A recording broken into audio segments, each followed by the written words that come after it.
Today we're talking about crafting on a budget, ways to save money with DIY door hanger tips. So let's get into it.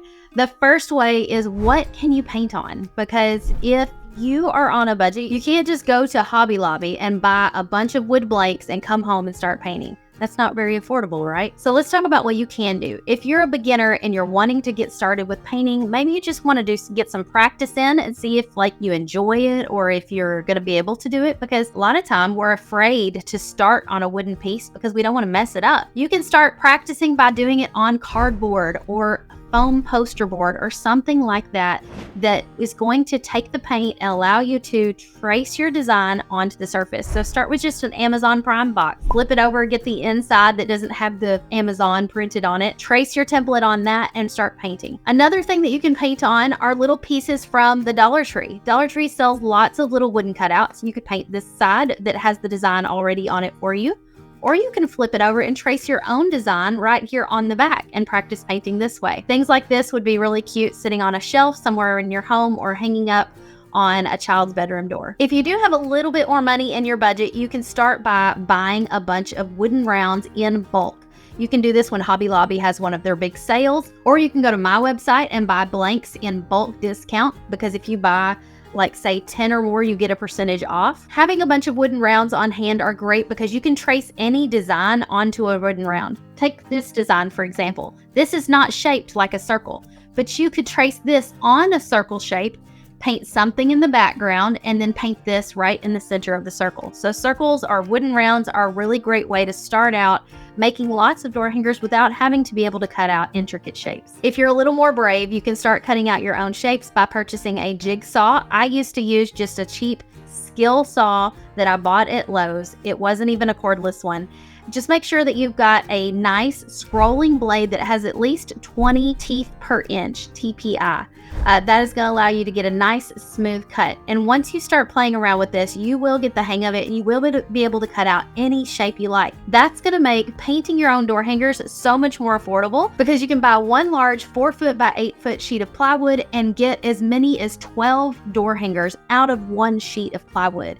Now, one sheet of plywood might run you about $20 depending on where you buy it. So that makes your wood piece that you're painting on a lot cheaper. So that has our wood covered. Let's talk about paint. There are so many different brands and types of paint out there. I don't want you to get overwhelmed and start thinking that you have to go out and buy high quality fine art paints. No, not at all. You can start with just regular craft acrylic paints. There's lots of brands to choose from at your local Walmart. You'll find things like Folk Art or Apple Barrel. You might even find my favorite brand, which is DecoArt. I actually prefer to buy DecoArt Americana at my local Hobby Lobby or Michael's. I really like the finish that I get with this one.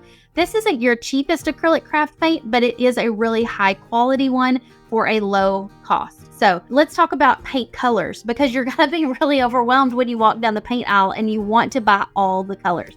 You don't have to do that. Start with some basics. You're going to need red, blue, green, orange, yellow. Think the rainbow, right? If you can't remember the colors, it's Roy G. Biv.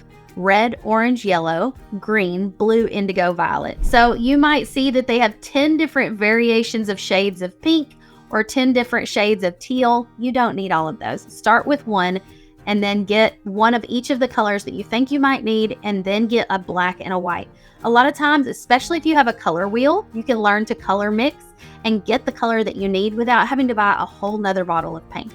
So you don't have to start with every color known to man. Just start with a few basic colors and get started there. The next main thing you're going to need are brushes, and don't go out and buy every single brush that you see at the craft store. Just start with a pack of nylon bristle paint brushes. These are the ones that have bristles that are like this. A lot of times they're kind of yellow. They might also be white. They spring back really quickly. They come with wood handles, acrylic handles, all different kinds. The wooden handle ones are going to be your most affordable, but just get a variety pack that comes with a few different ones. A lot of times these also come with a couple of sponge brushes and a couple of these little chip brush type things. That's a really great starter pack, and you really don't need a lot more than that when you're starting out. Lastly, you might need a few paint pens. Don't go out and get the oil-based ones. For our door hangers, we prefer to use the water-based paint pens. Artistro has a great brand that you can grab on Amazon. Posca is another one. And don't feel like you have to buy the 30 pack with all the colors. Just get one black and one white of a couple of different sizes and you're good. That's really all you need. I know when you're starting a new craft, it can be exciting and you want to go out and buy all the things, but our budget sometimes doesn't allow for that. So meet yourself where you're at. If you're able to cut out your own pieces, that's probably your most affordable option. If you can't even do that right now, just start painting on cardboard.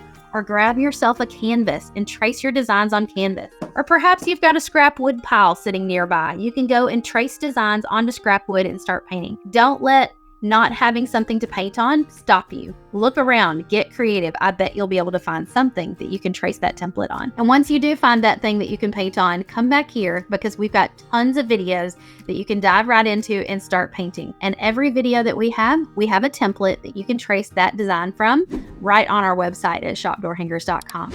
Don't forget to hit the like and subscribe button to learn more about door hanger painting. See you next time.